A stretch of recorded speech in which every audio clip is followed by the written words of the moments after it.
Marcus Washington pulled his old Honda into the parking lot of the Titan Research Facility.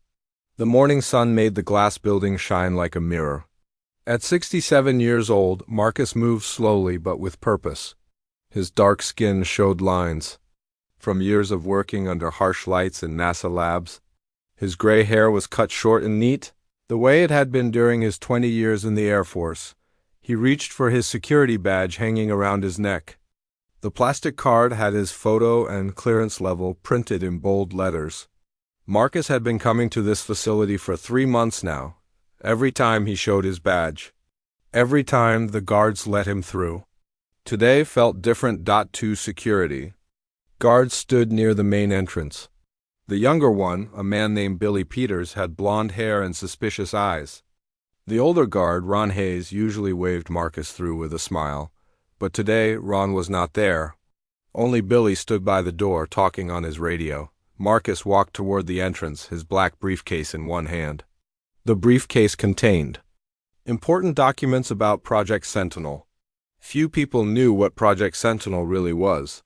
Even fewer knew that Marcus was one of its key engineers. Billy Peters stepped in front of Marcus. "Hold on there, old man. Where do you think you're going?" Marcus stopped and smiled politely. "Good morning. I'm here for my shift." He held up his security badge. Marcus Washington, clearance level 7. Billy barely looked at the badge. "Yeah." "Right. You expect me to believe you work here?" He laughed. "This is a high-tech government facility, not some community center. Sir, I've been working here for months." "You can check your computer system." Marcus kept his voice calm and respectful. "Listen, Grandpa, I don't know how you got that fake badge, but you need to turn around and walk away before I call the real police." Other people walking into the building began to stare. Marcus felt their eyes on him. Some whispered to each other. A few took out their phones to record what was happening. "There's been a mistake," Marcus said. "Please check with your supervisor. Call Commander Lisa Parker in Building C. She can verify my identity." Billy's face turned red. "Don't tell me. How to do my job? You think you can just walk into a classified facility because you have some piece of plastic? I've seen plenty of troublemakers like you." Marcus felt his chest tighten. He had faced this kind of treatment before, many times during his military service and his years at NASA, but it never got easier. "Sir, I understand your caution. Security is important, but if you just make one phone call?" "The only call I'm making is to the police." Billy grabbed his radio. "This is entrance 7. I need backup. We have a situation with a suspicious individual attempting to breach facility security." Within minutes, 3 police cars arrived with flashing lights. 6 officers got out, their hands resting on their weapons. Marcus stood very still, his hands visible at his sides. The lead officer, Sergeant Dan Miller, approached. "What's the problem here?" Billy pointed at Marcus. "This guy is trying to break into the facility with a fake ID. Claims he works here, but look at him. Does he look like a government scientist to you?" Sergeant Miller looked Marcus up and down. Marcus wore a simple white shirt, dark pants, and comfortable shoes. His briefcase was old but well-maintained. Nothing about his appearance suggested he was anything other than what Billy assumed him to be. "Sir, I'm going to need you to put your hands behind your back," Sergeant Miller said. Marcus's heart pounded, but he stayed calm. "Officer, there's been a misunderstanding. I really do work here. My name is Marcus Washington. I'm a retired NASA engineer working on a classified project." "Sure you are," Billy said with a smirk. "And I'm an astronaut." The police officers moved closer.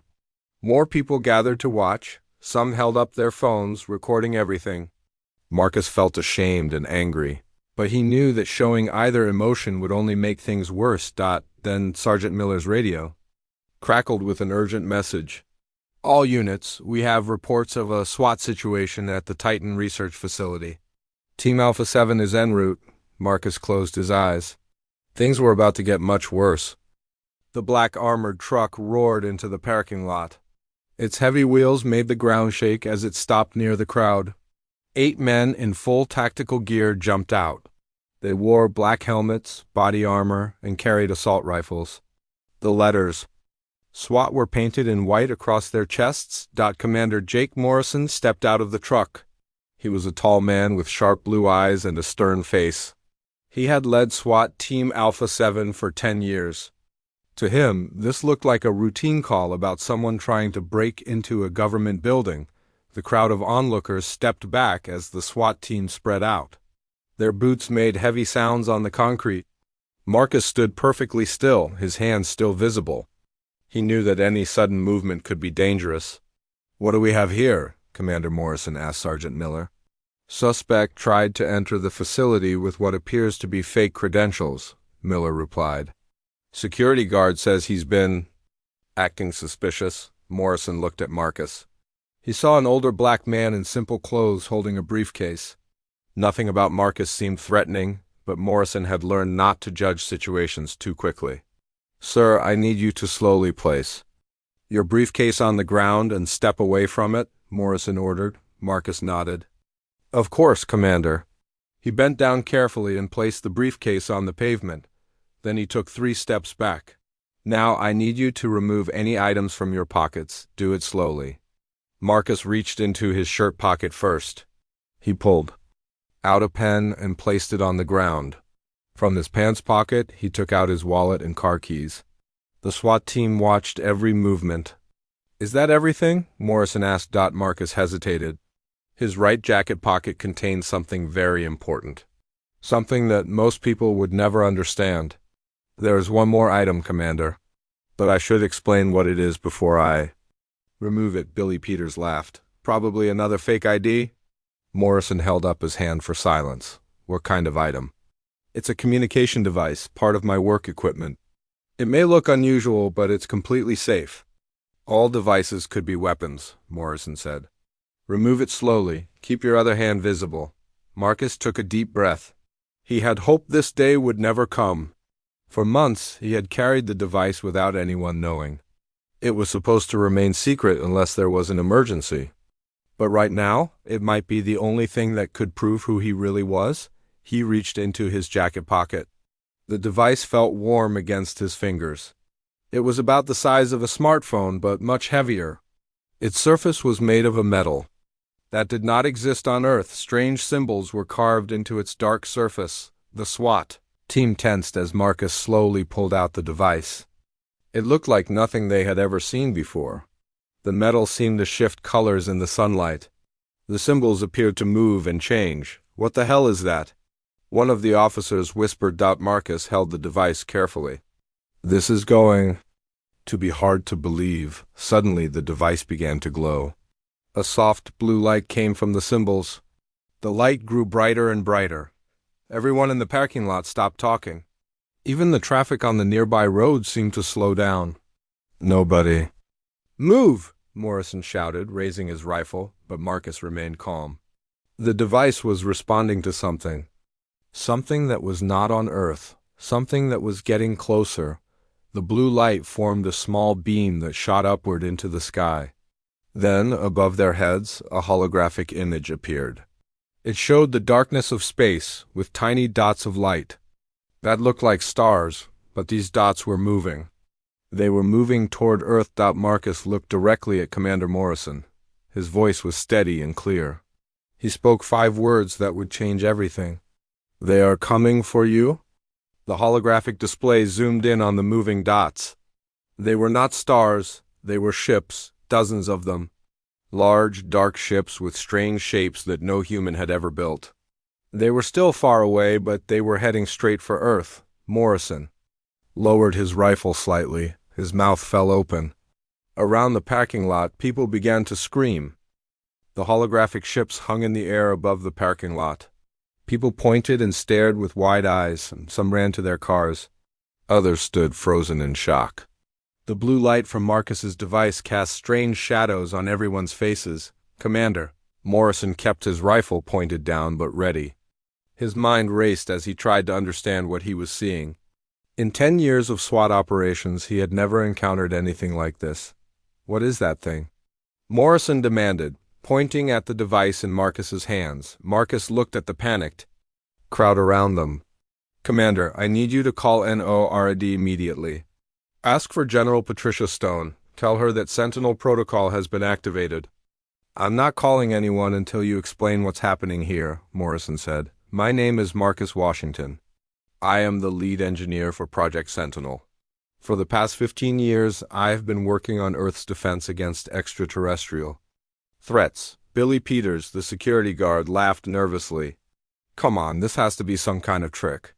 Some kind of movie special effect. Marcus turned to face the crowd. This device was recovered from a crash site in Nevada in 1987. I was part of the team that studied it. We learned how to use its technology to watch the skies, to wait for this day. Morrison's radio suddenly burst to life with static and urgent voices. All units, all units. This is NORAD Emergency Command. We have multiple unidentified objects entering Earth's atmosphere. This is not a drill. Repeat, this is not a drill. Morrison's face went pale. He grabbed his radio. Control, this is Alpha 7. Can you confirm the nature of these objects? Alpha 7, objects appear to be artificial in nature. Size estimates range from 500 meters to over 2 kilometers in length. We count at least 47 separate contacts. The crowd around them began to panic more. Car alarms started going off as people rushed to leave. But Morrison stayed focused on Marcus. If you're really who you say you are, prove it, Morrison said. Marcus had pressed a sequence of symbols on his device. The holographic display changed. Now it showed a detailed map of the United States. Red dots appeared over major cities: New York, Los Angeles, Chicago, Houston, Washington, D.C. Each dot pulsed like a heartbeat. These are their target locations, Marcus explained. The aliens have been studying us for decades. They know where our population centers are, where our military bases are located, where our government operates. Sergeant Miller stepped closer. How do you know all this? Because we've been studying them too, Marcus replied. Project Sentinel was created after we recovered their technology. We've been preparing for this day since 1987. Morrison made a decision. He grabbed his radio. Again. Control, patch me through to NORAD. I need to speak with General Patricia Stone immediately. Alpha 7, General Stone is not available. She's in the command bunker dealing with the current crisis. Tell her that Sentinel Protocol has been activated. Tell her Marcus Washington is requesting immediate verification. There was a long pause. Then a different voice came through the radio. It was a woman's voice, calm but urgent. Commander Morrison, this is General Stone. Is Dr. Washington secure? Morrison looked at Marcus with new eyes. Dr. Washington? Marcus nodded. I have a doctorate in aerospace engineering from MIT and another in theoretical physics from Stanford. I also have 40 years of experience studying alien technology. General Stone's voice continued through the radio. Commander, Dr. Washington is one of 12 people on Earth authorized to carry Sentinel devices. His security clearance is higher than mine. You are to follow his orders immediately. Billy Peters sat down hard on the curb. His face was white with shock. I thought he was just some old guy trying to break in. Morrison lowered his rifle completely. Dr. Washington, what do you need us to do? Marcus looked at the holographic display. The alien ships were getting closer. We need to get inside the facility immediately. The equipment in Building C can communicate with our orbital defense platforms. If we move quickly, we might be able to stop them before they reach the major cities. Orbital defense platforms? Morrison asked. Commander, did you really think we spent 37 years just watching and waiting? We've been building. We've been preparing. And now it's time to show these aliens what happens when they underestimate the human race. Marcus picked up his briefcase and started walking toward the facility entrance. Morrison and his team followed. Billy Peters remained on the curb, staring at his own hands and wondering how badly he had misjudged the situation. Marcus led the group through the facility's main entrance. The hallways were now filled with running scientists and military personnel. Red emergency lights flashed on the walls. A loud alarm echoed through the building. This way, Marcus said. Walking quickly toward Building C, his old legs moved faster than they had in years. Behind him, Commander Morrison and his SWAT team followed. Their heavy boots echoed in the corridors. They passed offices with large computer screens showing news reports. Every channel showed the same thing: dark ships appearing in the skies above major cities around the world. People were screaming and running in the streets. Traffic jams blocked every highway as millions tried to escape. "Dr. Washington," Morrison called out as they walked. "How long do we have?" Marcus checked his device. The blue symbols were blinking faster now. Based on their current speed, the first ships will reach major population centers in approximately 4 hours.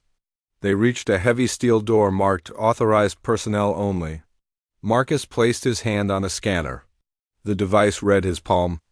Print in the door opened with a loud hiss. Inside was a room filled with technology that looked like it came from science fiction movies. Huge screens covered the walls. Strange machines hummed with energy.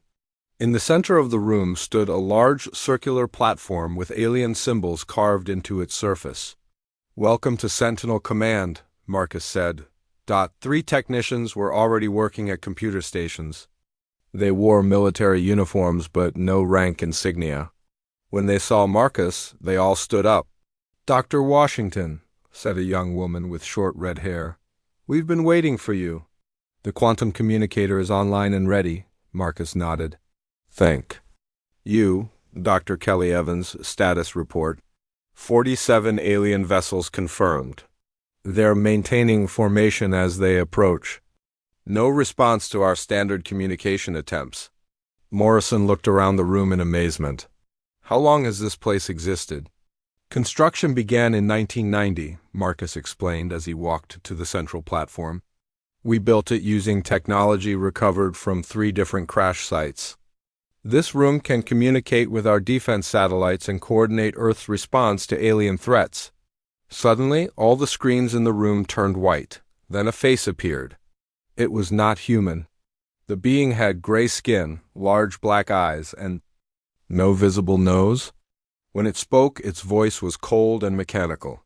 "Humans of Earth," the alien said. "I am Vex Prime, military commander of the Zephyrian Empire. Your world is now under our control." Marcus stepped onto the central platform. "Open the response channel," he told Dr. Evans. "Dr. Washington, are you sure?" she asked. "Once we respond, they'll know exactly where we are." "They already know," Marcus replied. "Open the channel." The alien's image focused on Marcus. "Vex Primes." Large eyes studied him with what looked like amusement. "And who are you, elderly human?" Vex Prime asked.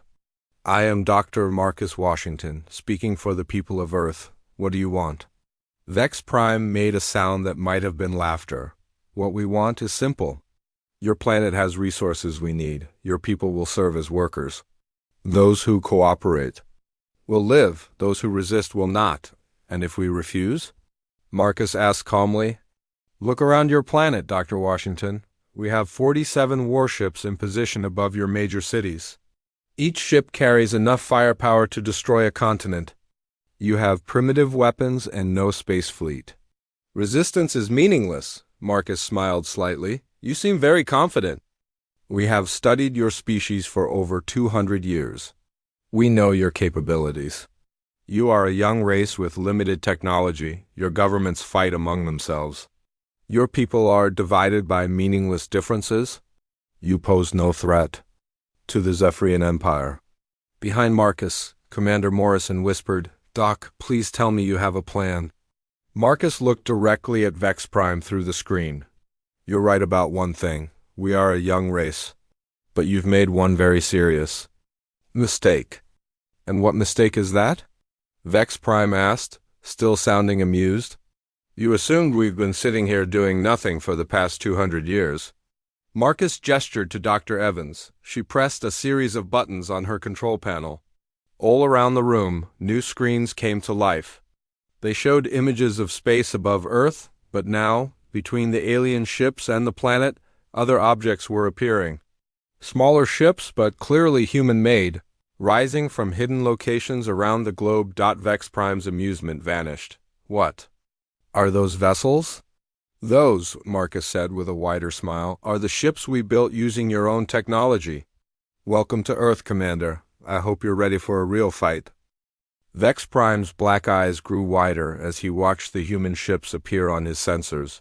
On the screens in Sentinel Command, Marcus and his team could see the alien commander turning to speak with other Zephyrians behind him. Impossible, Vex Prime said, his mechanical voice now showing hints of confusion. Our long-range scanners detected no advanced space vessels around your planet. Marcus walked closer to the communication screen. That's because we learned how to hide them from your scanners. We've had plenty of time to study your technology. Dr. Evans worked quickly at her station. Dr. Washington, I'm getting reports from defense stations worldwide. Operation Rising Shield is fully active.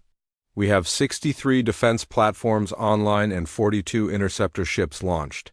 Commander Morrison moved next to Marcus. Doc, how many ships do we actually have? More than the Zephyrians expected, Marcus replied. But fewer than we need. This was always going to be a numbers game. On the screen, Vex Prime regained his composure. Clever humans. You managed to build some ships using our crashed vessels. But you are still outmatched. 47 warships against your small fleet, the outcome is certain. Marcus pressed a button on the central platform. The view on the main screen changed to show one of the human defense ships. It was sleek and silver, about half the size of the alien vessels. Strange energy patterns flowed along its hull. Commander, let me tell you what we learned from your technology, Marcus said. We learned that your ships use quantum energy shields, very impressive. We also learned that those shields have a specific frequency that can be disrupted. Vex Prime leaned forward. You know nothing about our defensive systems? We know that your shields fail when hit by a pulse beam at exactly 2.7 terahertz. We know that your weapon systems take 4.3 seconds to recharge between shots. We know that your ships cannot move and fire at the same time because of power limitations. The alien commander's confident expression began to change. How could you possibly know such details? Marcus smiled. Because we didn't just study the ships that crashed on our planet, Commander. We studied the ones that didn't crash too.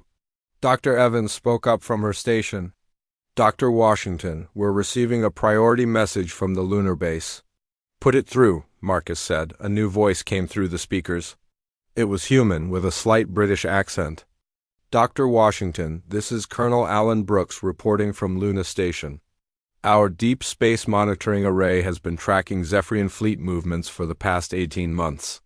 We have detailed scans of every ship in their invasion force. Vex Prime stood up quickly. Luna Station? You have a base on your moon?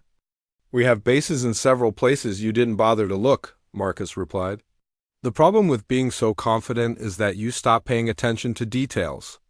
Colonel Brooks continued. His report. Dr. Washington, analysis confirms that the enemy fleet is using standard invasion formation. They're arranged exactly as predicted in the tactical manual we recovered from the Nevada crash site.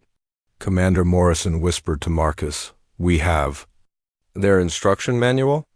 Among other things, Marcus replied quietly. Then he spoke louder to Vex Prime. Commander, your empire has one major weakness. You always use the same strategies because they've always worked before. You attack primitive planets that can't fight back. But Earth isn't as primitive as you thought. Vex Prime's calm demeanor was completely gone now. You may have learned some of our technology, but you are still only humans. Your species lacks the discipline and unity necessary for effective warfare. Marcus looked at Commander Morrison, then at the SWAT team standing ready behind him. You know what, Commander? You're absolutely right. We humans do have our differences. We argue about politics, religion, skin color, and 1,000 other things. But you made one mistake. What mistake? Vex Prime demanded. You gave us something bigger to fight than each other. Dr. Evans called out from her station. Dr. Washington, the President is on Secure Line 1. The Secretary General of the United Nations is on Line 2. The Chinese Premier is on Line 3. They're all asking for orders. Marcus turned to face the alien on the screen one more time. Commander Vex Prime, I want you to understand something. That old security guard outside thought I didn't belong here because of how I look. You think we can't fight you because of how we appear to you. You're both about to learn the same lesson. And what lesson is that? Vex Prime asked. Never judge humans by their surface.